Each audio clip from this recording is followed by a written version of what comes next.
හැම දිනාටම කල්පනා කළා ටිකක් ආධුනිකව ඉන්න අය ටිකට පොඩ්ඩක් වෙනම කලින් නොකරපු දහම් කරුණු ටිකක් කතා කරන්න කියලා. පරණ අයට නම් මේ කොටස් ටික ආවරණය වෙලා තියෙනවා. මේ කොටස් ටික ආවරණය කර ගැනීමෙන් ලොකු අර්ථයක් ලබා ගන්න පුළුවන්කම තියෙනවා. සාමාන්‍යයෙන් අපි කවුරුත් පැවිදි වුණේ සබ්බ දුක්ඛ නිස්සරණ නිබ්බාන සච්චිකරණත්තාය කියලා. නිවන සාක්ෂාත් කරගන්න සියලු දුකෙන් අත මිදීම පිණිස කවුරුත් පැවිදි වුණේ. ඉතින් එහෙම ප්‍රවෘජාවටපත් උනත් ඒ පැවිදි භූමිය තුල ඒ නිවන සාක්ෂාත් කරගන්න යන ගමනේදී අපිට සිද්ධ වෙනවා ඊට අවශ්‍ය අවියායුධ වලින් පෝෂණය වන්නට. සාමාන්‍යයෙන් ඉන්ද්‍රිය වේමත්තතාවය අනුව ඉන්ද්‍රියන්ගේ ස්වභාවය අනුව එක එක පුද්ගලයන්ගේ චරිත එක එක විදිහටයි පවතින්නේ. ප්‍රඥාධික පුද්ගලයෝ ඉන්නවා. එතකොට ප්‍රඥාධික පුද්ගලයින්ට සහ වැඩුණු ඉන්ද්‍රිය ඇති පුද්ගලයින්ට ඊ타මත් සුළු දහම් පරයයකිනුත් ඒ තික්ඛපඤ්ඤ පුද්ගලයා කියලා කියනවා. තීක්ෂණ ප්‍රඥා ඇති පුද්ගලයාට ඒ තික්ඛපඤ්ඤ පුද්ගලයා ඊ타මත් වේගයෙන් ධර්මය අවබෝධ කරන්නට පුළුවන්කම තියෙනවා. ඒ නිසා තමයි දිත්තේ දිත්තමත්තම් භවිස්සති සුතේ සුතමත්තම් භවිස්සති මුතේ මුතමත්තම් භවිස්සති විඤ්ඤාතේ විඤ්ඤාතමත්තම් භවිස්සති ආදී වශයෙන් කරුණු පෙන්වුවාට පස්සේ ඒ පෙන්වීම මාත්‍රයෙන්ම ධර්මය අවබෝධ කරගන්නට පුළුවන්කම ලැබුණේ ඒ තරම් තීක්ෂණ උන ප්‍රඥා සම්පත්තියක් තිබුණ නිසා. ඒ ධම්මා හේතුප්පභවා තේසං හේතු තථාගතෝ ආදී වශයෙන් මේක සතර පද ගාතාවක් අහනකොට මාර්ගඵල අධිගමයන් සාක්ෂාත් කළේ ඊට අවශ්‍ය හේතු සම්පත් සම්පූර්ණ කරලා තිබුණ තික්කපඤ්ඤ භාවයක් ඒ චරිතයන් තුල තිබුණ නිසා. හැබැයි පැය ගාණක් ඊට අදාළ දහම්පරියායන් විග්‍රහ කරගෙනවත් විග්‍රහ කරලවත් ඒ කතාව අපිට තේරුම් ගන්න බැහැ නම් අපි මොන මට්ටමේ පුද්ගලයින්දයි කියලා අපිටම තීරණය කරගන්නට වෙනවා. ඒ නිසා මම කියන්නේ නැහැ පදපරමයයි කියලා. නමුත් අපිට පුළුවන්කම තියනවා ධර්මය වීරය සහිතව වඩලා අවබෝධ කරගන්නට. ඒ නිසා උද්ගටිතඥ පුද්ගලයන් නොවේ නම් අපිට විපංචිතඥ පුද්ගලයන් හැටියට ඤෙය පුද්ගලයන් හැටියට පුළුවන්කම තියනවා මේ ධර්මය පරිශීලනය කරලා පුරුදු පුහුණු කරලා භාවනා ආදී වශයෙන් වඩලා දියුණු කරලා ධර්මය අවබෝධ කරගන්නට පුළුවන්කම තියෙනවා. ඒක අද කාලය ගැන කවර කතාවක්ද බුදුරජාණන් වහන්සේගේ කාලෙදිත් තිබුණ දෙයක්. සමහර සූත්‍රවලදී බුදුරජාණන් වහන්සේගෙන් ඇතැම් වෙලාවට භික්ෂුන් වහන්සේලා අහන්නේ ස්වාමීනි භාග්‍යතුන් වහන්සේගේ ශාසනයේ මුල් කාලේ හාමුදුරුවරු බොහොම වේගෙන් මාර්ගඵල අධිගමයන් ලැබුවා. පසු කාලීනව ඇයි එහෙම වේගෙන් ලබන්නේ නැත්තේ කියලා අහනවානේ. එහෙම අහන්නේ පැහැදිලි වෙනසක් එදා බුද්ධ කාලයේ තුලත් බුදුරජාණන් වහන්සේ වැඩ ඉන්නකොටත් තිබුණා. අර ධර්මයේ දේශනා කරනකොටම අධිගම ලබා ගන්න පිරිසකේ යම් තනුක භාවයක් එදත් තිබුණා. නැත්නම් ඒ විදිහේ ප්‍රශ්නයක් අහන්නේ නැහැනේ.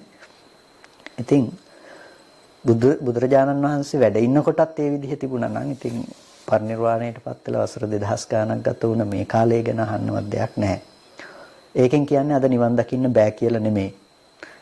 සසරේ පින් තියන නැත්තන් උනත් සසරේ හේතු සම්පත් තියන අය උනත් සමහර වෙලාවට නිවන ගැන නොසිතා සාසන චිරස්ථිතිය පිළිබඳව හිතන අයටත් ඒ කාලවකවානු වල ඉපදිලා ඒ කාලවකවානු වල සාසන සුභසිද්ධිය වෙනුවෙන් කටයුතු කරන ධර්ම අවබෝධය කරන පිරිසුත් ඉන්නවා. ඒකට අපේ ධර්ම සාහිත්‍යයේම උදාහරණයි ධර්ම සංගායනා කතා ආදී බලනකොට. ඉතින් ඒ නිසා අපිට ධර්මයේ පිළිබඳව තියෙන ඇති කරගන්න ධර්මඥානය ඊටාම වැදගත් වෙනවා.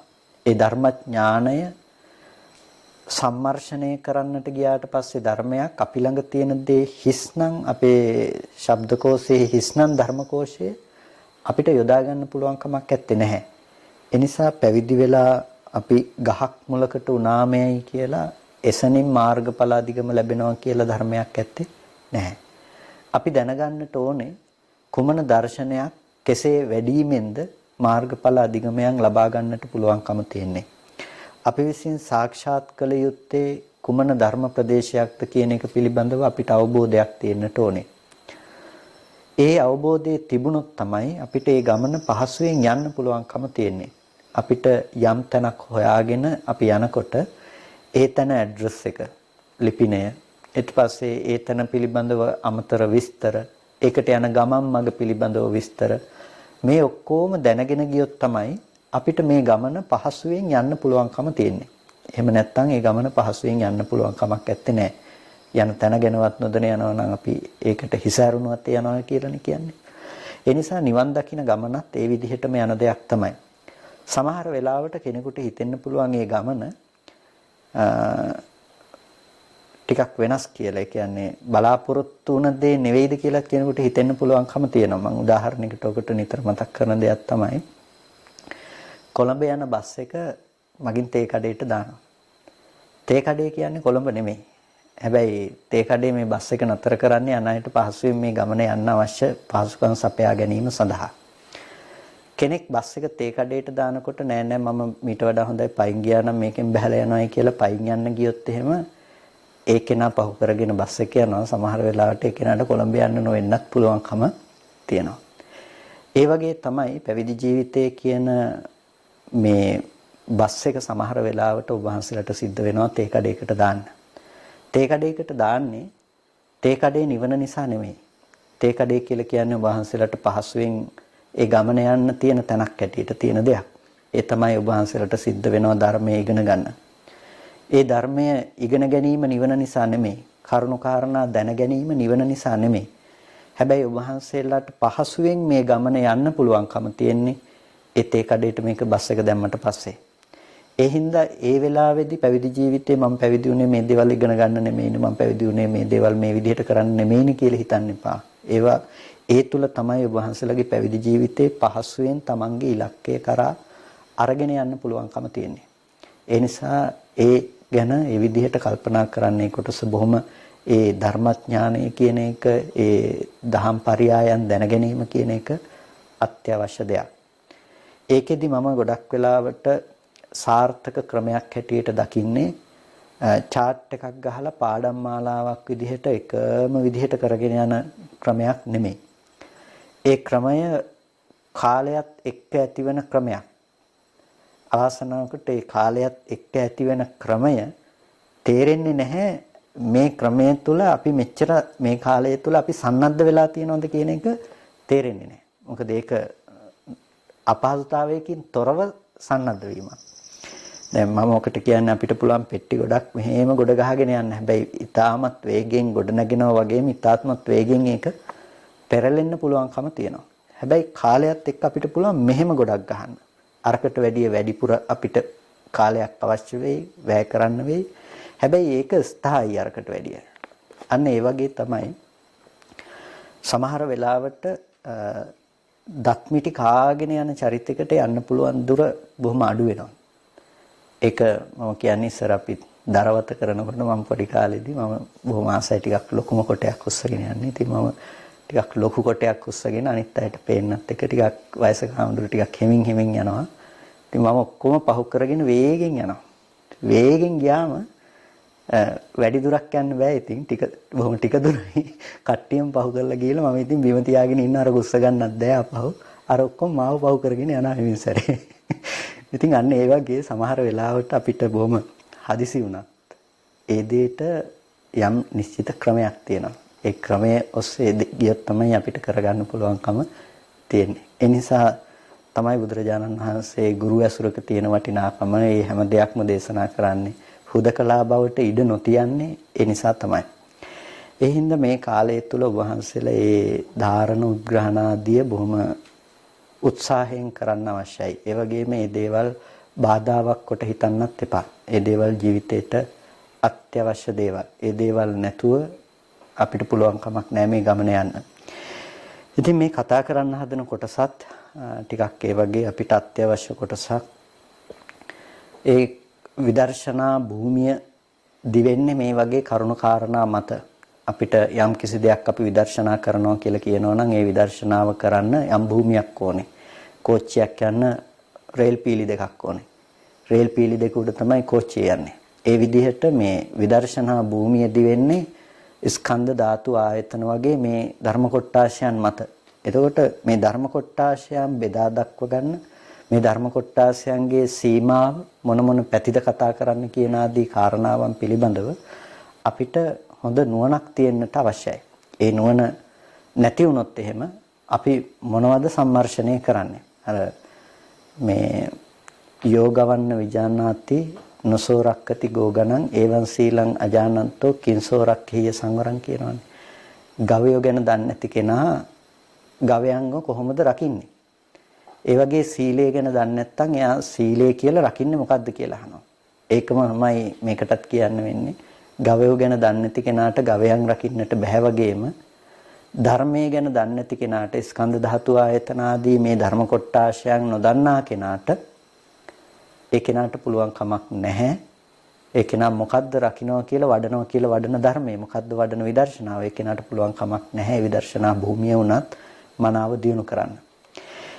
ඒ නිසා මේ ධර්මකාරණා ටික ජීවිතේට බොහොම වැදගත් වෙයි. ඒ නිසා මේ ධර්මකාරණා ටික බොහොම කල්පනාවෙන් අහන්න, ඒ වගේම ඒවා මතක තියාගන්න, පාඩම් කරගන්න තිබුණොත් ඒ දේවල් පාඩම් කරගන්න. ඒවා බොහොම කාටත් ප්‍රයෝජනවත් වෙන ධර්ම කොටාශ බවට පත් වේ.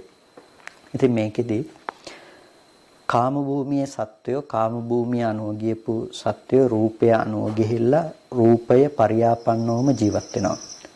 කාම භූමිය කියලා කිව්වේ සතර අපායත්, මනුස්ස ලෝකයත්, ඒ වගේම දිව්‍ය ලෝක 6ත් කියන මේ 11 තලයට කියනවා කාම භූමිය කියලා. කාම භූමියේ ඉන්න සත්වයෝ රූපය අනුව ගිහිල්ලා රූපේ පරියාපන්නව තමයි ජීවත් වෙන්නේ. ඇයි එහෙම කියන්නේ? ඇසුරු කළොත් ප්‍රකට කරගත්තොත් රූපේම ප්‍රකට කරගන්නවා මිසක නාම ධර්මතා ටිකෙන් නෙමෙයි වැඩිපුරම ඇසුරු වෙන්නේ. රූපයක් හා බැඳී සිටිනවමයි. ඒ නිසා ඔබ වහන්සේලාට පුළුවන් ද යම් කිසි දෙයක් රූපයක් ගැන හිතන්නේ නැතුව වෙනත් දෙයක් ගැන කල්පනා කරන්න. අපි හිතුවොත් හිතන්නේ රූපයක් පිළිබඳව එක්ක දැකපු දෙයක්, එක්ක අහපු දෙයක්, එක්ක නාසයෙන් දැනගත්ත දෙයක්, එක්ක දිවෙන් දැනගත්ත දෙයක්, එක්ක කයින් දැනගත්ත දෙයක්. මේ දේවල් ටික අරඹයා එක්ක අපි හිතින් හිතන දෙයක් ගැන තමයි අපි දැනගන්නේ. ඒ කියන්නේ හිතින් දැනගන්න දේ පවතිලා තියෙන්නේ මොකක් මතද? මේ රූප ටික මත තමයි පැවතිලා තියෙන්නේ. ඒ නිසා තමයි කාමය අනුව ගියා කියලා කියන්නේ. මේ කැමැත්ත, අකමැත්ත ආදී මේ සියලු ධර්මය අපි දකින්නේ කොහේ තියෙන දේවල් හැටියටද? රූපයේ පැත්තෙන් එන රූපයට අයිති රූපය කෙරෙහි පිහිටා සිටින දේවල් හැටියට තමයි දකින්නේ.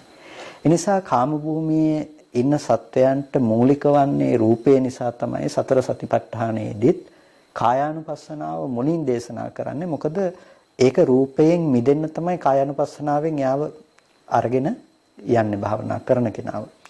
ඉතින් ඒ නිසා රූපස්කන්ධය පිළිබඳව අපි ස්කන්ධයන්ගේ රූපස්කන්ධය පිළිබඳව මුලින් කතා කළොත් හොඳයි කියලා හිතුණා. රූපේ පිළිබඳව විග්‍රහ වෙලා තියෙනවා තැන් කිහිපයකම. ඒ අතර විභංග ප්‍රකරණයේහි ඛණ්ඩ විභංගේ ස්කන්ධ විභංගයේහි එනවා රූපස්කන්ධ විග්‍රහයක්. ඒ වගේම ධම්මසංගණි ප්‍රකරණයේහි රූපකාණ්ඩයේ එනවා විග්‍රහයක්. මේ දෙකෙන් මේ සියල්ලම ආවරණය වෙනවා ධම්මසංගණී රූපකාණ්ඩය තුළ. මොකද මේකෙන් කොටසයි ආවරණය වෙන්නේ විභංග ප්‍රකරණයේ ඛණ්ඩ විභංගයේ තියෙන කොටසෙදී. ඒ නිසා ධම්මසංගණි ප්‍රකරණයේහි රූපකාණ්ඩය ආශ්‍රය කරගෙන තමයි අපි මේ කරුණු කාරණා ටික පිළිබඳව සාකච්ඡා කරන්නේ. මේ රූපකාණ්ඩය විග්‍රහ කරන්නට යන්නේ අව්‍යාකෘත ධර්ම විස්තර කරන තැන. කියන්නේ දැන් ධම්මසංගණි ප්‍රකරණය කියලා කියන්නේ අභිධර්මයේ මාතෘකා ටික වගේ තියෙන ටිකනේ. එතකොට ධම්මසංගණියේ විග්‍රහ වෙන්නේ ප්‍රධාන වශයෙන් කාරණා තුනක් මුල් කරගෙන. මොනවද? කුසල ධම්මා, අකුසල ධම්මා, අව්‍යාකත ධම්මා කියන මේ කාරණා තුන. කුසල ධර්ම මොනවද? අකුසල ධර්ම මොනවද? අව්‍යාකෘත ධර්ම මොනවද කියලා. ඒ විදිහටම තව මාතෘකා ගොඩාක් තියෙනවා. හැබැයි මේ මාතෘකා විග්‍රහ වෙනවා. හැබැයි මේ තුන මුල් කරගෙන තමයි මේ මාතෘකා පිළිබඳවත් විග්‍රහයන් ඉදිරිපත් වෙන්නේ. කියන්නේ ධම්මසංගණී ප්‍රධාන ලෙස විග්‍රහ වෙන්නේ මේ කුසල ධම්මා, අකුසල ධම්මා සහ අව්‍යාකෘත ධම්මා කියන එක. කුසල ධම්මා කියලා කියන්නේ කුසල ධර්ම. අකුසල ධම්මා කියලා කියන්නේ අකුසල ධර්ම. අපිට ඒවා විස්තරාත්මකව පසුවට කතා කරන්න පුළුවන්. නමුත් මෙතනදී අපි කතා කරන්නේ අව්‍යාකෘත ධම්මා කියන එක. අව්‍යාකෘත ධම්මා කියලා කියන්නේ අව්‍යාකෘත ධර්ම. අව්‍යාකෘත ධර්ම කියලා කියන්නේ ව්‍යාකෘත කියලා කියනවා පවසන ලද කියන එකට. ව්‍යාකෘත කරනවා කියලා කියන්නේ පවසනවා කියන එකට. එතකොට අව්‍යාකෘත කියලා කියන්නේ නොපවසන ලද කියන අර්ථයකින්. ඒ කියන්නේ නොපවසන ලද කියලා කියන්නේ ඒක කුසල් වශයෙන් කියන්නේත් නැහැ. ඒක අකුසල් වශයෙන් කියන්නේත් නැති නිසා ඒ ධර්මයන්ට කියනවා අව්‍යාකෘත ධර්ම කියලා. කුසලා කුසලානං ධම්මානං විපාකා කාමාවචරා රූපාවචරා රූපාවචරා අපරියාපන්නා වේදනක්ඛන්தோ සංඥාක්ඛන්தோ සංඛාරක්ඛන්தோ විඥානක්ඛන්தோ යේච ධම්මා කිරියා නේව කුසලා නා කුසලා නච කම්ම විපාකා සබ්බංච රූපං අසංඛතාච ධාතු ඉමේ ධම්මා අව්‍යාකතා. අව්‍යාකෘත ධර්ම මොනවද කියලා විස්තර කරනවා. මම මේ දේවල් විස්තරාත්මකව මෙතනදී දක්වන්නේ නැහැ. ඒකෙදි කාමාවචර විපාක, රූපාවචර විපාක, අරූපාවචර විපාක, අපරියාපන්න ධර්මය. ඊට පස්සේ වේදනා ස්කන්ධ, සංඥා ස්කන්ධ, සංස්කාර ස්කන්ධ, විඥාන ස්කන්ධ කියලා මේ හතර භූමිය අනුව ගියපු යම් ස්කන්ධ ටිකක් තියෙනවා නම් මේ සියලු ස්කන්ධ ටිකත්, ඒ කියන්නේ විපාක ස්කන්ධ ටික, විපාක ස්කන්ධ ටිකක් තියෙනවා නම් විපාක ස්කන්ධ ටිකත් යේච ධම්මා කිරියා ක්‍රියාසිත කියලා යම් ප්‍රභේදයක් තියෙනවා නම් මෙන්න මේ ක්‍රියාසිත ටිකත් මේ සියල්ලම නේව කුසලා නා කුසලා නච කම්ම විපාකා කියලා ක්‍රියාසිත පිළිබඳව විස්තර කරනවා. කුසල් නෙමෙයි, අකුසල් නෙමෙයි, කර්ම විපාකත් නෙමෙයි කියලා. ඒ වගේම සබ්බංච රූපං සියලුම රූපයත් අසංකතාච ධාතු, අසංකත ධාතු කියලා කියනවා නිවනට. ඉමේ ධම්මා අව්‍යාකතා. මේ ධර්මය අව්‍යාකෘතයි. මේ ධර්මය කුසලුත් නෙමෙයි, අකුසලුත් නෙමෙයි. මේ ධර්මය කුසල් අකුසල් වශයෙන් නොකියන ලද ධර්ම. ඊට පස්සේ මෙන්න මේ ප්‍රධාන මාතෘකාවේ එකක් අරගෙන විස්තර කරනවා තත්ත කතමං සබ්බං රූප. සියලුම රූපය අව්‍යාකෘතයි කියලා කිව්වනේ. අන්නේ සියලුම රූපය අව්‍යාකෘතයි කියලා කියපු සියලුම රූපය මොකද්ද? චත්තාරෝච මහා භූතා චතුන්නංච මහා භූතානං උපාදාය රූපං. සතර මහා ධාතුවත් සතර මහා ධාතුව නිසා පවත්නා උපාදාය රූපත් ඉදං උච්චති සබ්බං රූපං. එතකොට සියලුම රූපය කියන්නේ මොකද්ද? සියලුම රූපය කියන්නේ සතර මහා ධාතුව සතර මහා ධාතුව නිසා පවත්නා රූපත්. උපාදාය රූප කියලා කියන්නේ මං නිස්සාය මං උපාදාය වත්තති කියන්නේ මම නිසා මාව ඇසුරු කොට පවතිනවා. ඒ වගේ සතර මහා ධාතුව නිසා සතර මහා ධාතුව ඇසුරු කොට පවත්නා දේවල් වලට කියනවා උපාදාය රූප කියලා. මහා භූත රූප කියලා කියනවා මොනවටද? පඨවි, ආපෝ, තේජෝ, වායෝ. පඨවි කියලා කියනවා තද ගතියට, තද ස්වභාවයට. අපිට ඒව පසු තවත් විස්තරාත්මකව ලැබෙනවා. ආපෝ ධාතුව කියලා කියනවා තෙත ගතියට, නැතිනම් ඇලෙන, බැඳෙන ස්වභාවයට, ගලන, වැగిරෙන ස්වභාවයට. වතුර ටිකක් වැක්කිරුවොත් වැක්කිරෙන ගතියක් තියෙන්නේ. එතකොට මේක ගලා යන බව තියෙනවා. ඊට පස්සේ ඇලෙන, බැඳෙන ස්වභාවයේ දූවිලි ටිකකට පිටි ටිකකට වතුර ටිකක් දැම්මොත් මොකද වෙන්නේ? අනිත් කොටස් ටික ඔක්කොම එකට ඇලෙනවා. ඒ වගේ මේ පඨවි, තේජෝ, වායෝ කියන අනිත් ධාතු කොටස් ටික ආබන්ධන ලක්ෂණයේ තියෙන, එකට බඳින ලක්ෂණයේ තියෙන්නේ ආපෝ ධාතුව නිසා. ඒ ආපෝ ධාතුවේ ලක්ෂණය තමයි සතර මහා ධාතුව අවුරාගෙන එකට අනිත් ධාතු තුනට ගොඩ නැගෙන්න එකට බඳින ගතිය තියෙන්නේ ආපෝ ධාතුව නිසා. ඊට පස්සේ තේජෝ ධාතුව. තේජෝ ධාතුව කියලා කියනවා දිරවන, තවන, පැසවන, දිරා යන ස්වභාවයට. එතකොට මේ කය ලොකු වෙනවා කියලා අපි කියනවා නම් ඒකත් මේ කයේ තියෙන තේජෝ ධාතුව නිසා. ආහාර පැසවීම ආදී තියෙනවා නම් ඒවත් තේජෝ ධාතුව නිසා. බාහිර උණුසුම් ගතියක් තියෙනවා නම් ඒ උණුසුමත් තේජෝ ධාතුව. ගහක් ලොකු වෙන බව තියෙනවා නම් ඒකත් ඒකේ තේජෝ ගුණිකත්වය. කොළ ඉදෙන බවක්, අතු මැරෙන බවක් තියෙනවා නම් මේ ඔක්කොම මේ ස්වභාව ලක්ෂණ සිද්ධ වෙන්නේ මේකේ තියෙන තේජෝ ගතිය නිසා ඇතිවෙන දෙයක්. ඊට පස්සේ අපි දන්නවා වායෝ ධාතුව මේ හමන පිම්බෙන හැකිලෙන ස්වභාවයක් තියෙනවා නම් මේක සෙලවෙන කොළස් ආදී සෙලවෙන මේ ලක්ෂණයන්ගෙන් අපිට වායෝ ධාතුව ප්‍රකට කරගන්න පුළුවන්කම තියෙනවා. මෙන්න මේ සතර මහා ධාතුව නිසා පවත්නා අනිත් රූප වලට කියනවා උපාදාය රූප කියලා. ප්‍රධාන වශයෙන් අපි කතා කරනවා සුද්ධාෂ්ටක රූප කියලා. මොනවාද? වර්ණ, ගන්ධ, රස, ඕජා ටික මේ හතරට එකතු කරාම 8යි. වර්ණය කියලා කියන්නේ මේ සතර මහා ධාතුව එකතු වුණ තැනක යම් වර්ණ ස්වභාවයක් එතන ඇති වෙනවා නම් ඒ වර්ණ ස්වභාවයට කියනවා වර්ණ රූපය කියලා. ඊට පස්සේ මේ සතර මහා ධාතුව ඒක රාශී වෙන තැනක යම් මේ සතර මහා ධාතුව ඇසුරු කරගෙන ගන්ධ ස්වභාවයක් පවතිනවා නම් ඒකට කියනවා ගන්ධ රූපය කියලා.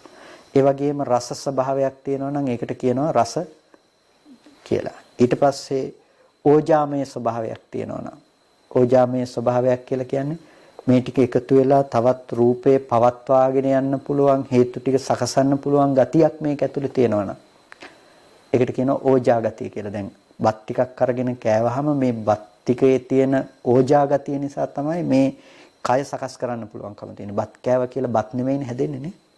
බත් කෑවහම මේ කයේ තියෙන කෙස්ලොම් නියදත් ටික තමයි හැදෙන්නේ. ඒකේ තියෙන ඕජාමය ලක්ෂණය නිසා.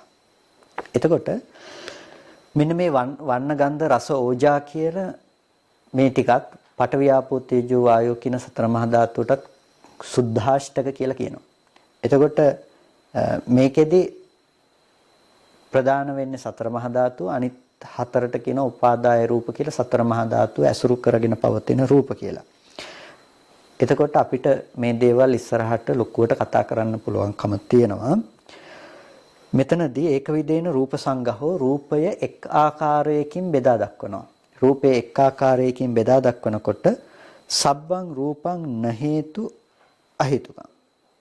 සබ්බං රූපං න හේතු අහේතුකං කියලා කියනවා. සියලුම රූපය න හේතු හේතු නෙවෙයි අහේතුකං අහේතුක ධර්මයක්. හේතු කියන්නේ මොනවද? හේතු කියලා කියන්නේ යම් කිසි ඵලයක් උපදවන්නට මූල වෙන කාරණාවන්ට අපි කියනවා හේතු ධර්ම කියලා. එතකොට මේ පුද්ගල භාවයක් නැතිනම් පුද්ගලයෙක් ඉපදවීම සඳහා පුද්ගලයෙක් කියන තැන තියෙන මේ ධර්ම ඉපදවීම සඳහා හේතු වෙනවා. හේතු කීයක්ද? හේතු ප්‍රධාන වශයෙන් හේතු 6ක් තියෙනවා. තව පරයයකින් ගත්තොත් හේතු 9ක් තියෙනවා. එතකොට ඒ හේතු 9 මොනවද? ලෝභ දේශ මොහ, අලෝභ දේශ අමෝහ, අව්‍යාකෘත අලෝභ දේශ අමෝහ. එතකොට මේ 9 තමයි හේතු 9 කියලා කියන්නේ. එතකොට මේ සබ්බං රූපං න හේතු. සියලුම රූපය හේතු නෙමෙයි. එතකොට සියලුම රූපය අහේතුකම්. ඒක හේතුවට අයිති දෙයක්ුත් නෙමෙයි. එතකොට සියලුම රූපය න හේතු හේතු තියනවත් නෙමෙයි. ඒ වගේම ඒක අහේතුක ධර්මයක්. ඒකට අපි කියන්නේ හේතු නැහැ කියලා එක. රූපේ කියන එක හේතු නැති ධර්මයක්. එතකොට න හේතු කියලා කිව්වේ හේතු නෙමෙයි කියලා කිව්වේ අහේතුකම් කියන තැන කතා කරන්නේ මේ හේතුවක් නැහැ කියන තැන මේ අවිද්‍යා කර්ම තණ්හාර වගේ හේතු පැත්තෙන් අරගෙන නෙමෙයි මේ කුසල අකුසල ආදී හේතු ටික මේ සතර මහා ධාතුව ආදී කියන දේ ඒ හේතු නෙමෙයි කියන අර්ථයෙන්. හොඳයි. එතකොට මෙතනදී න හේතු කියනකොට රූපය හේතු නෙමෙයි කියනකොට අපිට ඒ ඔස්සේ කතා කරන්න පුළුවන් ලොකු අර්ථයක් තියෙනවා.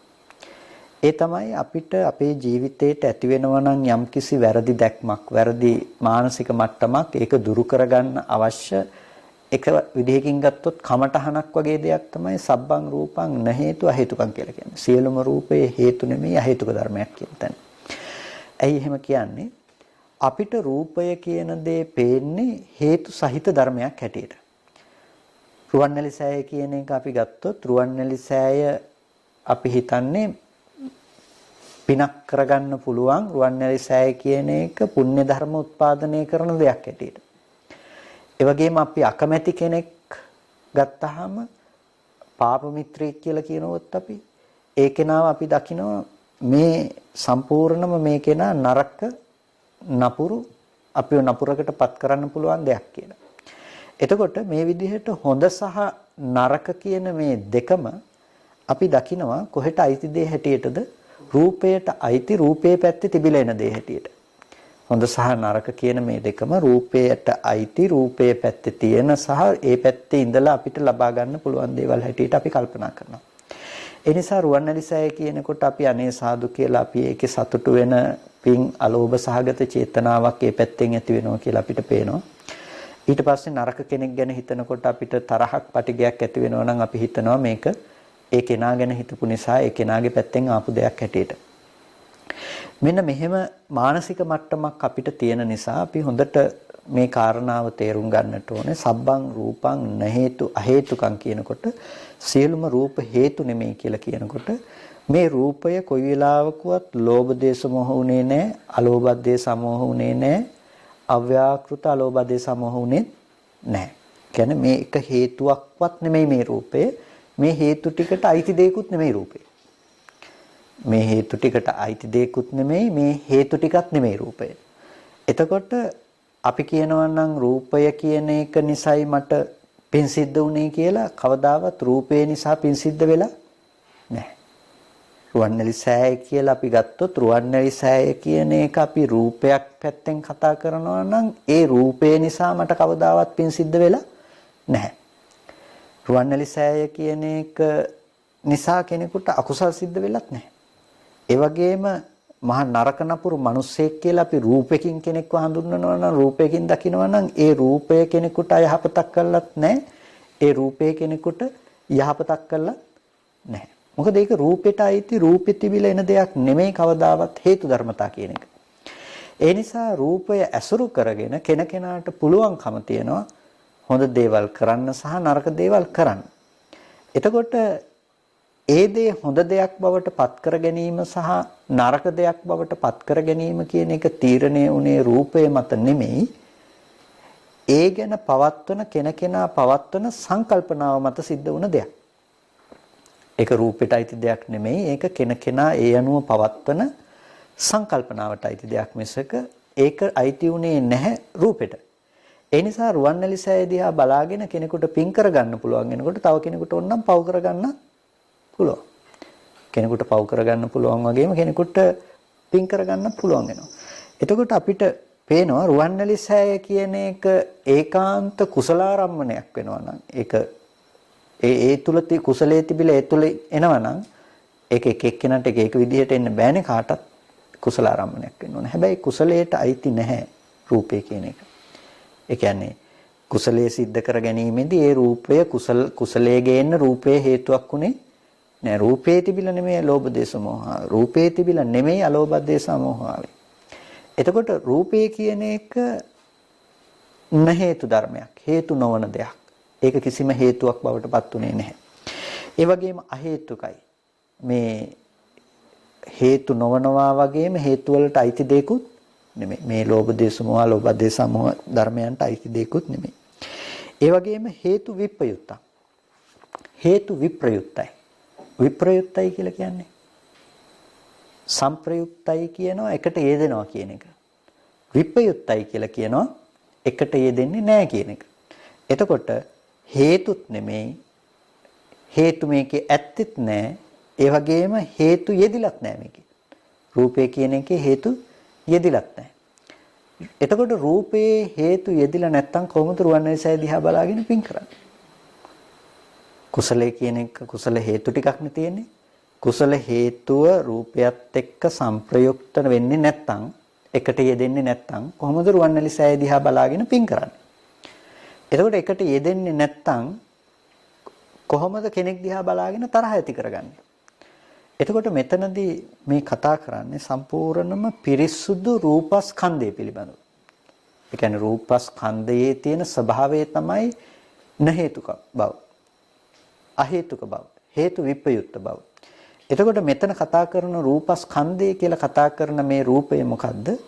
ඇහැ පැත්තෙන් අරගෙන කතා කරනවා නම් මේක අනාත්ම වර්ණ සටහන කියන තැන තමයි මේ හේතු යෙදෙන්නේ නැති තැනක් හැටියට මේ කතා කරන්නේ. වර්ණ සටහන ඇහැට පතිත වෙනකොට වර්ණ සටහන කියන එක කුසල හේතු ටික අරගෙන ආවේ නැහනේ. වර්ණ සටහනෙන් අරගෙන ආවේ නැහැනේ අකුසල් ටික. ඒ ටික අනාත්ම විදියටම ඇහැට පතිත වුණා විතරයි. ඒ වගේම ඇහි තිබුණෙත් නැහැනේ කුසල හේතු. ඇහි තිබුණෙත් නැහැ අකුසල හේතු ටික. ඒ නිසා ඇහත් රූපය ආපු වර්ණ සටහනත් අයිති රූපේටමයි. එතකොට මේ දෙකම උපාදාය රූප සතර මහා ධාතු ඇසුරු කරගෙන පවතින රූප ටික. එතකොට මේ සතර මහා ධාතු ඇසුරු කරගෙන පවතින මේ රූපය කවදාවත් හේතු මට්ටමක තිබුණේ නැහැ. ඒ වගේම ඒ රූපය පවතින තැනක හේතු විප්‍රයුක්තවයි තිබුණේ. හේතු විප්‍රයුක්තවයි කියන තැන අපිට ඒ දිහා බලාගෙන හොඳක් කරන්න පුළුවන්කම තිබුණෙත් නැහැ. ඒ දිහා බලාගෙන නරකක් කරන්න පුළුවන්කම තිබුණේ නැහැ. එහෙනම් ඒකෙන් කියනවා ලොකු අර්ථයක්. අපි හොඳ සහ නරක කියලා දෙයක් කරනවා නම් නැතිනම් කුසලය සහ අකුසලය කියලා දෙයක් කරනවා නම් ඒක කවදාවත් කරන්නේ අපි රූපේ දිහා බලාගෙන නෙමෙයි. ඒක රූපයත් එක්ක යෙදිලා නැහැ. එහෙනම් ඒක කරන්නේ කොහෙ දිහා බලාගෙනද? ඒක කරන්නේ සම්පූර්ණම තමන්ගේ මනෝවිඤ්ඤාණයේ පැත්ත දිහා බලාගෙන නැතිනම් තමන්ගේ මනස පැත්තෙන් උපදවන සංකල්පමේ දෙයක් අනුව ගිහිල්ලා තමයි කුසලයේ හෝ අකුසලයේ හෝ සිද්ධ කරගන්නවා කියන දේ සිද්ධ කරන්නේ.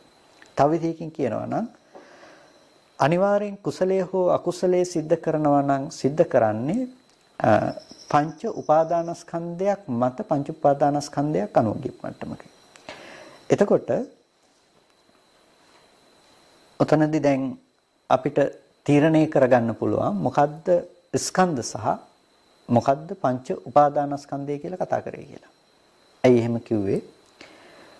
ස්කන්ධ කියලා කියනකොට අපිට හම්බෙන්නේ මේ කතා කරන සතර මහා ධාතුව සහ උපාදාය රූප කියලා කතා කරන ටිකමනේ. උපාදානස්කන්ධයේ හැටියටත් හම්බෙන්නේ වෙන රූපයක් නෙමෙයිනේ ඔය රූපෙමනේ. එහෙනම් මේ දෙකේ වෙනස මොකද්ද? මේ දෙකේ තියෙන එකම වෙනසයිනේ. ඒ වෙනස තමයි සාසවා උපාදානීයා කියන එකෙන් උපාදානස්කන්ධය කතා කරනකොට ඒක නොකිය ස්කන්ධ ටික කතා කරනවා. සාසවා උපාදානීයා කියන වචන දෙක ස්කන්ධ ටිකෙන් උපාදානස්කන්ධයට කියනකොට මේ ස්කන්ධ හඳුන්වනවා සාසවා උපාදානීයා කියන වචන දෙක යොදන්නේ නැතුව. එතකොට එහෙනම් ඒකෙන් යොදන අර්ථය තමයි ආශ්‍රව යම් මනසක තියෙනවා නම් උපාදානයේ යම් මනසක තියෙනවා නම් ඒ මනසට පුළුවන් මේ රූපය ඇසුරු කරන තැනක් බවට පත් කරගන්න. ඒ නිසා ඒ කෙනාට රූපය ඇසුරු කරන්න පුළුවන්කම තියෙන. එයාට රූපය සාසවයි. එයාට රූපය උපාදානීයයි. ඒ නිසා එයාට මේ රූපය උපාදානස්කන්ධ මට්ටමින්ම තමයි ඇසුරු වෙන්නේ. රූපය උපාදානස්කන්ධ මට්ටමින්ම තමයි ඇසුරු වෙන්නේ. එතකොට කෙනෙකු ළඟ මේ ආශ්‍රව බව නැත්තම් උපාදාන බව නැත්තම් එයාට රූපය ඇසුරු වෙන්නේ නැහැ. තේරෙනවද? මේක බොහොම ගැඹුරු කතාවක් මේක කියන්නේ. ඒ කියන්නේ අපි රූපය කියන එක අරගෙන රූපය කියන එක වෙනමම අපි කතා කළා අනාත්ම මට්ටමින් ඇහැට ගැටෙන වර්ණ සටහනක් කියන තැනද. ඊට පස්සේ අපි සාසෝ උපාදානීය කියලා වචන දෙකක් කතා කරන්නේ. මම මෙහෙම කිව්වොත් ඔකට මම මතක් කරන උදාහරණේ අපි ළඟ සීනි ටිකක් තිබුණොත් සීනි තියෙන අපිට අපි ඉදිරිපසින් තියෙන බෝතලේ සීනි බෝතලයක් කරගන්න පුළුවන්. සීනි අපි ළඟ තියෙනවා නම් අපි ඉස්සරහින් තියෙන බෝතලේ සීනි දාලා සීනි බෝතලයක් කරගන්න පුළුවන්කම තියෙනවා. හැබැයි ලෝකේ කවදාවත් අපි ළඟ සීනි කියලා දෙයක් නැත්තම් අපි ඉදිරිපසින් තියෙන බෝතලේ සීනි බෝතලයක් වෙයිද? ඒක කවදාවත් සීනි බෝතලයක් වෙන්නේ නැහැ. අපි ළඟ සීනි නැත්තම් ඒ ඉදිරිපසින් තියෙන බෝතලේ කවදාවත් සීනි බෝතලයක් කරන්න පුළුවන් කමක් නැත්තේ. ඒ සීනි නැහැ. අන්න ඒ වගේ තමයි උපාදානස්කන්ධය සහ ස්කන්ධයක් ගැන කතා කරන්නේ. උපාදානස්කන්ධය කියන එක තීරණය කළේ ආශ්‍රව සහිත මනසකින් ඇසුරු කරන කම නිසා මේ ස්කන්ධ ටිකම උපාදාන විදිහට උපාදානස්කන්ධයක් විදිහට හැදින්නවා. හැබැයි මේ ආශ්‍රව සහිත මනස උපදින් නැති කෙනෙකුට උපාදාන සහිත මනස ඇති වෙන්නේ නැති කෙනෙකුට ඒ කෙනාට මේ ස්කන්ධ ටික උපාදානස්කන්ධ ලෙස කියන්න පුළුවන් කමක් නැහැ. ඒ ධර්මයේ ස්කන්ධ ධර්මතා ටිකක්. එතකොට මේ ස්කන්ධයන්ගේ හටගෙන නිරුද්ධ වෙන බව සාක්ෂාත් කරපු බව විතරයි. එතකොට එතනදී දැකලා තියෙන ස්කන්ධ ටිකක්වත් ඇති බවට හම්බ වෙනව නෙමෙයි. ස්කන්ධයන්ගේ හටගෙන නිරුද්ධ වෙන Nirodhe තමයි එතනින් ඇසුරු වෙලා තියෙන්නේ. ඒ නිසා ඒක අනාශ්‍රවයි කියලා කියනවා. රූපේ මිදුන කෙනෙක් වෙලා තියෙනවා. ඇයි? රූප Nirodhe සාක්ෂාත් කරපු නිසා. රූප නිරෝධයේ සාක්ෂාත් නොකළොත් යම් කෙනෙක් හටගත්තු රූප ඉතුරු නැතුව නැති වෙන බව නොදැක්කොත් ඔන්න ඒ කෙනාට පේනවා අර රූපේ පිළිබඳව එයාගේ හිත බැස ගන්නවා. රූපේ පිළිබඳව එයාගේ හිත බැස ගන්නවා. ඇහැ පිළිබඳව එයාගේ හිත බැස ගන්නවා. එතකොට එයාට මොකද වෙන්නේ? හොඳ නරක පුද්ගලයෝ ලෝකේ ඇසුරු කරන්න පුළුවන්කම තියෙනවා. දැන් එයා ඇත්තටම මේ දෙන්නටම ඇහැට රූපේ ගැටෙන එක ඇතුලේ කෙලස් තිබුණේ නැහැ. රූපස්කන්ධය කියන තැන ඇත්තටම මේ දෙන්නට කෙලස් තිබුණේ නැහැ. ඒ වගේම තමයි මේ දෙන්නටම මේ එකම තැනකදීවත් ආශ්‍රව උපදිනකම තිබුණෙත් නැහැ. එහෙනම් ඊට පස්සේ මේ මත නැඹුරු වීම සහ නොවීම මත තමයි තීරණය උනේ උපාදානස්කන්ධයක් තියනවාද නිරෝධය සාක්ෂාත් කරනවාද කියන එක තීරණය උනේ මේ ස්කන්ධ ටික මතට නැවත නැඹුරු වීම සහ නැඹුරු නොවීම කියන දේ මත. කෙනෙක් නිරෝධය දකිනකොට ඒ කෙනා මේ ස්කන්ධ ටික මතට නැඹුරු නොවි නිරෝධය අසුරු කරන කෙනෙක් බවට පත් වෙලා. කෙනෙක් ස්කන්ධ ටික මතටම නැවත උපාදාන වශයෙන් අල්ල ගන්නකොට අරක එයා උපාදානස්කන්ධ බවට පත් කරගෙන පරිහරණය කරන්නෙක් බවට පත් වෙලා තියෙනවා. හොඳයි. දැන් අපි රුවන්වැලි සෑය කියලා කිව්වත් අම්මා තාත්තා කියලා කැමති වුණත් ඒ කැමති වෙන්නේ මෙතනින් කොයි මට්ටමේද? මෙතනින් කැමති වෙන්නේ ඇහැට රූපයේ ගැටෙන මට්ටමේදීත් නෙමෙයි, ඇහෙන් රූපය චක්කු විඥාණයෙන් දැනගන්න මට්ටමේදීත් නෙමෙයි, අපි ආශ්‍රව මගින් උපාදාන මගින් ඇසුරු කරන මට්ටමේදී තමයි අපිට අම්මව දැනගන්න පුළුවන්කම තියෙන්නේ. එතකොට අපි ආදරණීය අම්මා හදාගන්න තැන, අම්මට කැමති වෙනවා කියන තැන තමයි ලෝභ දේශ මොහ හේතු ටික යෙදෙන්නේ. රුවන්වැලිසෑය පූජනීයයි කියලා හිතන තැන තමයි අලෝභ දේශ මොහ හේතු ටික තියෙන්නේ. ඒ ටික රූපෙට අයිතිකමක් තිබුණේ නැහැ. ඒ නිසා රූපය ගැන විස්තර කරනකොට කිව්වා සබ්බං රූපං න හේතු අහේතුකං හේතු විප්‍රයුක්තං කියලා. රූපය ගැන විස්තර කරනවා නම් සියලුම රූපය න හේතු අහේතුකං හේතු විප්‍රයුක්තං. එහෙනම් හේතු සංප්‍රයුක්ත වෙන්න ඕනේ කොහෙටද? හේතු සංප්‍රයුක්ත වෙන්න ඕනේ, හේතු යෙදෙන්න ඕනේ වේදනා සංඥා සංඛාර විඥාන කියන මේ ස්කන්ධ ධර්මතා ටිකට මිසක වෙනත් තැනක නෙවෙයි මේ හේතු ටික යෙදෙන්න ඕනේ. අර තියපු රූපස්කන්ධ මට්ටමේ යෙදෙන්න පුළුවන් කමක් නැත්තේ නැහැ. එතකොට ඔන්න රූපේ පිළිබඳව අපිට එක ආකාරයකින් විස්තර කරනවා නම් සියලුම රූපය න හේතු හේතු නෙමේ, අහේතුකං අහේතුක ධර්මය. ඒ වගේම සියලුම රූපය හේතු විප්‍රයුක්තයි. කවදාවත් හේතු යෙදෙන්නේ නැහැ. ඒ නිසා හේතු පැත්තක් කතා කරනවා නම් ඔගොල්ලෝ දැනගන්න හේතු පැත්ත කතා කරන්නෙම රූපස්කන්ධ මට්ටමකින් නෙමේ, රූප උපාදානස්කන්ධ මට්ටමකට ගිහිල්ලා. ඇත්තටම රූපය නොතිබෙන තැනක තමයි රූපය ගැන කතා කරන්න කියලා. අම්මා කියලා අම්මා ගැන කතා කරන්නේ ඇත්තටම වර්ණ සටහන පවතින තැනක නෙමෙයිනේ. වර්ණ සටහන ඇහැට පතිත වෙලා ඇහැ වර්ණ සටහන පතිත කරගෙන මේ අන්‍යෝන්‍ය කෘත්‍ය වැය වුණු තැනක අපි හිතින් හිතලා සංකල්පමය වශයෙන් අපි දැනගත්ත අම්මව අපි ඇසුරු කරනවා. එතකොට අපි කැමති වෙන්නේ ඇත්තටම හටගෙන නිරුද්ධ වුණ රූපෙටද, එහෙමත් නැත්නම් අපි කැමති වෙන්නේ අපි අපේ අම්මා කියන කමටද? අපි කැමති වෙන්නේ අම්මා කියන කමට මිසක හටගෙන නිරුද්ධ වුණ රූපයකට නෙමෙයි. අම්මා නොවන රූපයකට නෙමෙයි අපි කැමති වෙලා තියෙන්නේ. රූපේ හටගෙන නිරුද්ධ වෙන තැනක තමයි අම්මා කියන කම අපි දැනගෙන තියෙන්නේ. අපි ආස කළේ අම්මට මිසක රූපෙට නෙමෙයි. ඒ නිසා හේතු කවදාවත් යෙදිලා නැහැ දැන් රූපේ. එහෙනම් හේතු ටික යෙදිලා තියෙන්නේ රූපේ කියලා හිතාගෙන අපි අසුරු කරන නාම ධර්මතා ටිකේ හේතු ටික යෙදුනා මිසක කවදාවත් අර සතර මහා ධාතු රූපයට ගිහිල්ලා හේතු ටික හැප්පුණේ නැහැ. අපි අසුරු කරන්නෙම සංකප්ප රාගෝ පුරිසස්ස කාමෝ කියලානේ කියන්නේ. සංකල්පමේ රාගය තමයි කෙනාගේ කාමය කියලා කියන්නේ. ඊට පස්සේ දැන් චක්කුඤ්ඤ පටිච්ච රූපේච උප්පජ්ජති චක්කු විඤ්ඤාණං තින්නම් සංගති පස්සෝ. ඊට ඇස නිසා ඇස සහ රූපේ නිසා චක්කු විඤ්ඤාණය උපදිනවා, තුන් දෙනාගේ එකතුව ස්පර්ශයයි. ඒ වගේම මේ යමක් ස්පර්ශ වුණා නම් ස්පර්ශය නිසා වේදනාව උපදිනවා. ඒ වේදනාව නිසා යම් වේදේති තං සංජානාති හැඳිනීම ඇති වෙනවා. හඳුනනවා නම් යම් සංජානාති තං විතක්කේති විතර්කයේ උපදිනවා. යම් විතක්කේති තං පපංචේති ඒ ගැන ප්‍රපංච උපදිනවා. එතකොට අපිට ඇහැට රූපයක් ගැටීම කියන දේ ඒ වගේම ඒ කෙරෙහි නැමුණු සිත පස්ස සම්පයුක්ත චක්කු විඥානේ. ඒ කියන්නේ ඇසට රූපේ පතිත වුණාට පස්සේ ඒ කෙරෙහි නැඹුරු වුණ සිතට කියනවා අපි චක්කු විඥාන සිත කියලා. චක්කු විඥාන සිතෙන් දැනගන්නේ අර ඇහැට රූපය පතිත වුණ බව රූපයේ ගැටීම විතරමයි දැනගන්නේ. වෙන මොකක්වත් ඒකෙන් දැනගන්න පුළුවන් කමක් නැත්තේ. නෑ ඒකෙන් අම්මද තාත්තද කිසිම දෙයක් දැනගන්න පුළුවන් කමක් නැත්තේ නෑ. ඒ ගැන විස්තර කරන විභංග ප්‍රකරණයේ ඥාන විභංගයේදී ද්විපංච විඥාන සිත් ගැන විස්තර කරනකොට චක්කු විඥාන සෝත විඥාන ආදී සිත් ගැන විස්තර කරනකොට එතනදී විග්‍රහ කරනවා මේ සිතේ ලක්ෂණ ටික එතනදී පැහැදිලි කරනවා. අඤ්ඤත්‍ර අබිනිපාත මත්තා අබිනිපාත මාත්‍රය හැරුණකොට ඇහැට මේ අබිනිපාතය කියන්නේ මේ පතිත වීම කියන වර්ණ සටහන ඇහැට ගැටීම හැරුණකොට වෙන කිසිම දෙයක් මේ සිතෙන් දැනගන්න පුළුවන් කමක් නැත්තේ නෑ. අඩුම තරමේ ඊට පසු සිතෙන්වත් බෑ කියනවා.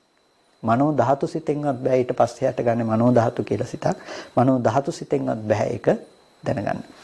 එතකොට එහෙනම් මෙතනදී රූපය දැනගත්තේ නෑ. මේ තමයි රූපය ගැන කතා කරන්න පුළුවන් උපරිම සීමාව. එතකොට ඒ රූපය කියන එක හේතු ගේන මට්ටමක කැමැති අකමැති බව හදාගන්න තැනක කිසිම විදියකින් තිබුණේ නැහැ. ඒකට කියනවා උපේක්ෂා සහගත මට්ටමක තමයි තිබුණේ. ඒ කියන්නේ චක්කු විඥානයේ උපේක්ෂා සහගතයි. ඒ සිත උපේක්ෂා සහගතයි. රූපය අසුර වෙන තැන තිබුණ සිතත් උපේක්ෂා සහගතයි. ඒක මේ හේතු සකස් කරන බවක තිබුණේ නැහැ. ඒ සිත විපාක සිතක්. ඊට පස්සේ හේතු සකස් කරගන්නවා නම් සකස් කරගන්නේ මේ තුන් දෙනාගේ එකතුවට ස්පර්ශයයි කිව්වා. ස්පර්ශ ප්‍රත්‍යයෙන් උපදින වේදනා සංඥා දෙකක්. මේ වේදනා සංඥා දෙක ඇසුරු කරගෙන අපි විතර්කයක් පවත්වනවා. මෙන්න මේ විතර්කය අනුව තමයි ප්‍රපංච හදාගන්නේ. විතර්කය කියලා කියන්නේ සංස්කාර ස්කන්ධයට. සංස්කාරය කියන්නේ රැස් කරගත්ත දේවල් අනුව හිතන කමට. එතකොට මේ විතර්කය අනුව ගියපු දේ අනුව තමයි අපි ප්‍රපංච උපදවගන්නේ. ප්‍රපංච කියලා කියන්නේ තණ්හා මාන දිට්ඨි වශයෙන් හඟින හැඟීම්. එතකොට මේ විතර්කය ගෙනල්ලා දෙන්නේ යම් විදිහකින්ද ඒ ගෙනල්ලා දෙන විතර්කයට අනුව අපි ප්‍රපංච උපදව ගන්නවා. ඒ දෙය කැමැති දෙයක්ද අකමැති දෙයක්ද කියලා අපි ඒ විතර්කය අනුව තීරණය කරලා ඒ අනුව තෘෂ්ණා මාන දිට්ඨි වශයෙන් අපි කල්පනා කරනවා. එතකොට අර ධර්මයන්ගේ නිරෝධයක් යම් කිසි විදියකින් නොපෙනුනොත් අනිවාර්යයෙන් මේක සත්පුද්ගල සංඥාව වශයෙන් ඇසුරු කරනවම තමයි. අන්න එතකොට හේතු ඇති වෙලා තියෙනවා. දැන් මේ හේතු ඇති වෙන මට්ටමට එනකොට අර ඇහැ වැය වෙලා නැද්ද? වැය වෙලා ඉවරයි. රූපේ වැය වෙලා නැද්ද? රූපේ වැය වෙලා ඉවරයි. චක්කු විඥාන සිත වැය වෙලා නැද්ද? චක්කු විඥාන සිත වැය වෙලා ඉවරයි. ඒකත් වැය වෙලා ඉවරලා මනෝ ධාතු සිතත් වැය වෙලා මනෝ විඥාන ධාතු සිතත් වැය වෙලා මේ ටික ඔක්කොම වැය වෙලා ඉවර වෙලා ආවර්ජන කරන ක්‍රියාසිට ටිකත් වැය වෙලා ඉවර වුණාට පස්සේ තමයි අපි හිතින් හිතලා ඔය විතර්ක කරලා දැනගන්නවා කියන දැනට එන්නේ. ඒකට මේ ධර්මතා ටික ඔක්කොම හටගෙන නිරුද්ධ වුණ තැනක තමයි දැන් අපි අම්මා කියලා ආදරෙන් ඇසුරු කරන තණ්හා කරන තැනට එන්නේ. එතකොට අපි තණ්හා කරලා තියෙන්නේ මේ නිරුද්ධ වුණ ධර්මතා ටිකක් පිළිබඳව ඇති හැටියට හිතාගෙනනේ අපි මේ තණ්හාව පවත්වලා තියෙන්නේ. කියන්නේ යථාර්ථයක් විදිහට ගත්තොත් අපි බොරුව මත තමයි මේ තණ්හාව කියන දේ පවත්වාගෙන ආලේප කරගෙන යන්නේ. අන්න ඒ අර්ථය ගේන්නට ඕන නිසා තමයි සබ්බං රූපං න හේතු අහේතුකං හේතු විපයුත්තං කියන මේ කතාව කිව්වේ. සියලුම රූපය හේතු නෙමෙයි අහේතුක ධර්මයක්. ඒ වගේම හේතු විප්‍රයුක්ත ධර්මයක් කියන මේ ටික කිව්වේ මෙන්න මේ අර්ථය ගේන්නට අවශ්‍ය නිසා. එතකොට රූපය ගැන යම් විදිහකින් කතා කරනවා නම් මෙතනදී ඔබ වහන්සේලාට දැනෙන්නට ඕනේ රූපය කියන එක පිරිසුදුම මට්ටමක් මිසක කොයි වෙලාවකවත් හේතු යෙදිලා සසරට ඇදගෙන යන දෙයක් එහෙම නෙමෙයි රූපය කියලා කියන්නේ. සතර මහා ධාතුව කියලා කියන්නේ මේ උපාදාය රූපය කියලා කියන්නේ හේතු යෙදෙන දෙයක්. ඔබ වහන්සේලාට මතු භවයේ ප්‍රතිසන්දිය පිණිස පවතින දෙයක් එහෙම නෙමෙයි ওই රූපය කියලා කියන්නේ. එතකොට හිතන්න එපා රූප තණ්හා කියලා කියන්නේ මොකද්ද කියලා. මොකද්ද රූප තණ්හා කියන්නේ එතකොට? රූප තණ්හා, ශබ්ද තණ්හා, ගන්ධ තණ්හා, රස තණ්හා, පොට්ටබ්බ තණ්හා කියනවනේ. එතකොට එතන කතා කරන රූප තණ්හාව කතා කරන්නේ මේ සතර මහා ධාතු රූපෙට කරන තණ්හාව පිළිබඳව නෙමෙයි. අර ප්‍රිය ආස්වාද ජනක රූපෙට කරන තණ්හාව ගැන තමයි එතනදී කතා කරන්නේ. එතකොට අපි දැක්කනේ ආස්වාද ජනක රූපයයිති පඨවි ධාතුවටවත් ආපෝ ධාතුවටවත් තේජෝ ධාතුවටවත් වායෝ ධාතුවටවත් වර්ණ ගන්ධ රස ඕජායකකටවත් නෙමෙයිනේ. ආස්වාද ජනක රූපයයිති වෙන්නේ අර විතර්ක පැත්තෙන් උපද්දවන දෙයට මිසක ඒක අයිති අර මහා භූත රූපයකට නෙමෙයි. ඒ නිසා සසරේ අරගෙන යන්න හේතුුනේ අර සතර මහා ධාතුව නෙමෙයි.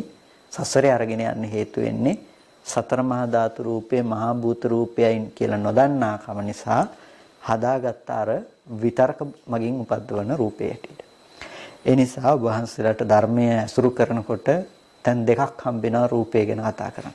ඒ දෙක නිර්වුල් වෙන්නට ඕනේ. සමහර තැනක හම්බෙනවා රූපේ ප්‍රහාණය කරන්න කියලා.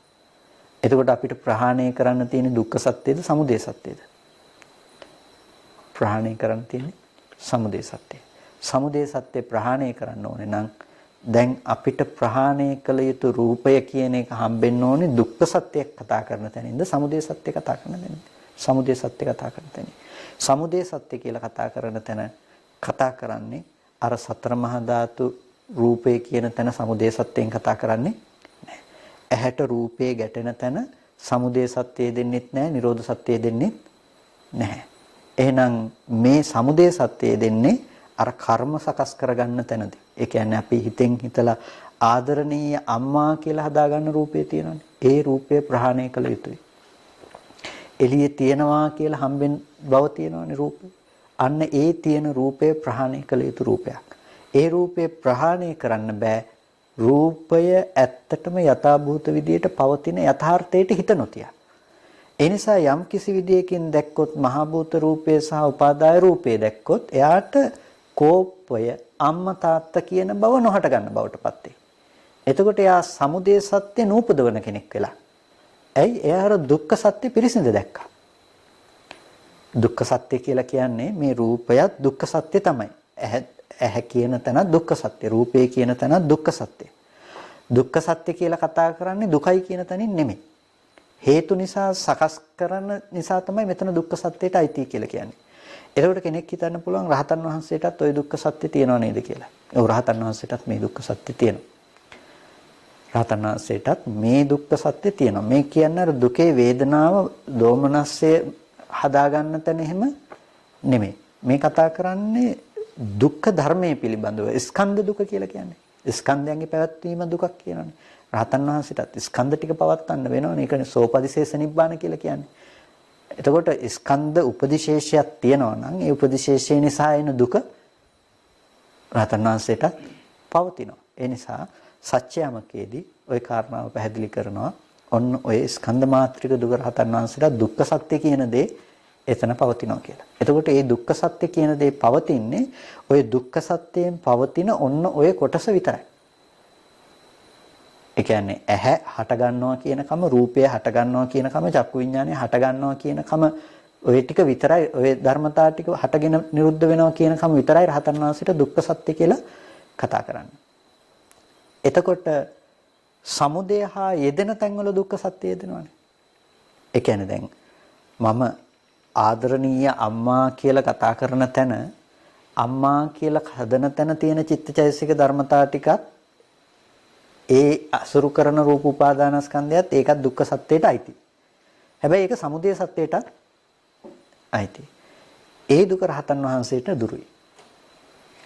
ඒ දුක රහතන් වහන්සේට දුරු නිසා අම්මා ලෙඩවීම නිසා එන දුක රහතන් වහන්සේට එන්නේ නැහැ. දුව පුතා ලෙඩවීම නිසා එන දුක රහතන් වහන්සේට එන්නේ නැහැ. නෑදෑයිත මිත්‍රෝ නැතිවීම නිසා නැතිනම් මොනවා හරි කැමැති දේ වෙනස් වෙනකොට එන දුක රහතන් වහන්සේට එන්නේ නැහැ. ඇයි? කැමැති වෙන දේ දුව පුතා අම්මා තාත්තා මේ දේවල් රූපයේ දකින මෝඩකම නැහැ රහතන් වහන්සේට. ඒ නිසා දුක උපදිනකම නැහැ.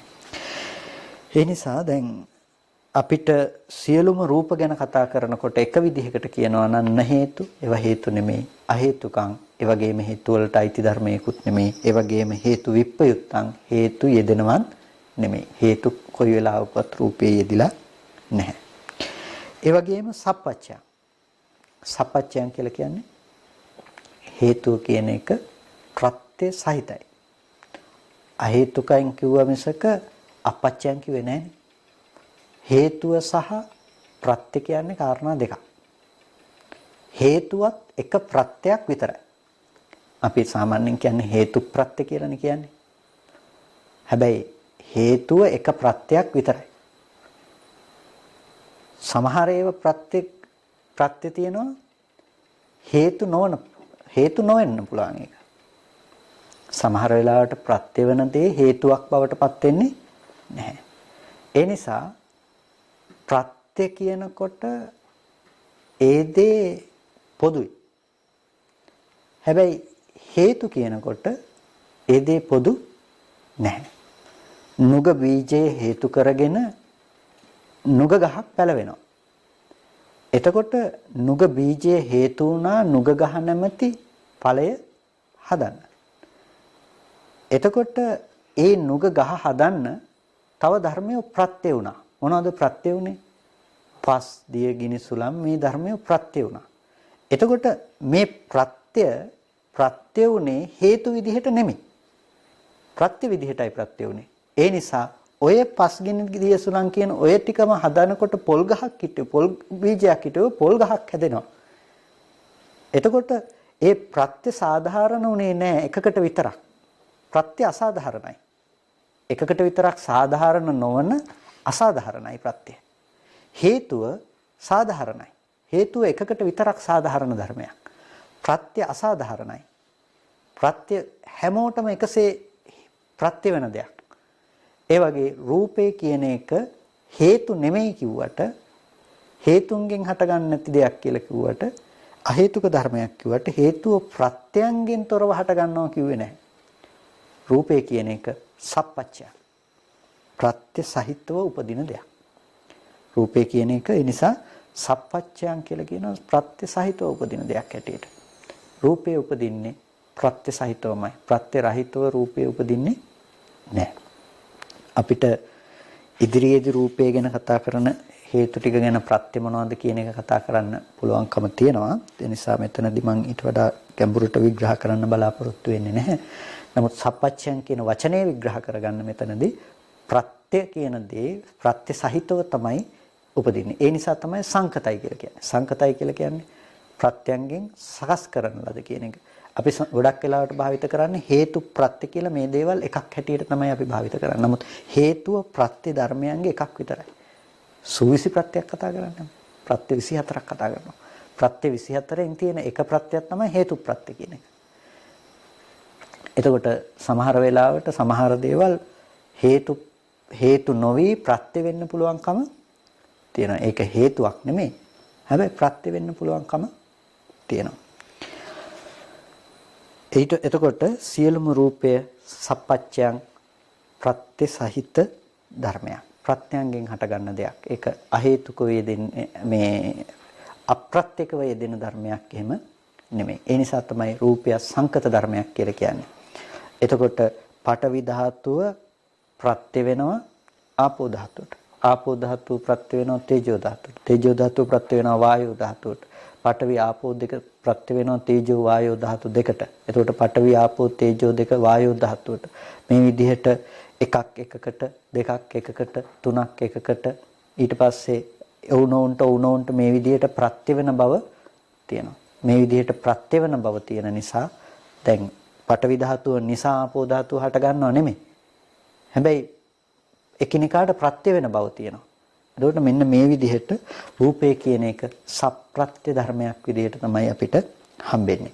එතකොට ඒ තැනට අදාළව අපිට ප්‍රත්‍ය වෙනම කතා කරන්න පුළුවන්කම තියෙනවා. ඒ නිසා තමයි මම පස්සේ ප්‍රත්‍ය කතා කරන්නම් කියලා කිව්වේ. ඒ කියන්නේ දැන් ඇහැ කියන තැන අපි ගත්තොත් ප්‍රසාද රූපය කතා කරන්න ගත්තාම ප්‍රසාද රූපයට ප්‍රත්‍ය වෙන ධර්මය වෙනම කතා කරනවා. එතකොට අපි ඒකෙදි කතා කරනවා විද්‍යා කර්ම තණ්හා ආහාර නිබ්බත් ලක්ෂණ නොදකීම ආදී බොහෝ කරුණු කාරණා කතා කරනවා. රූපය ගැන කතා කරනකොටත් ඒකෙදි අපි මේ විදිහට කතා කරනවා.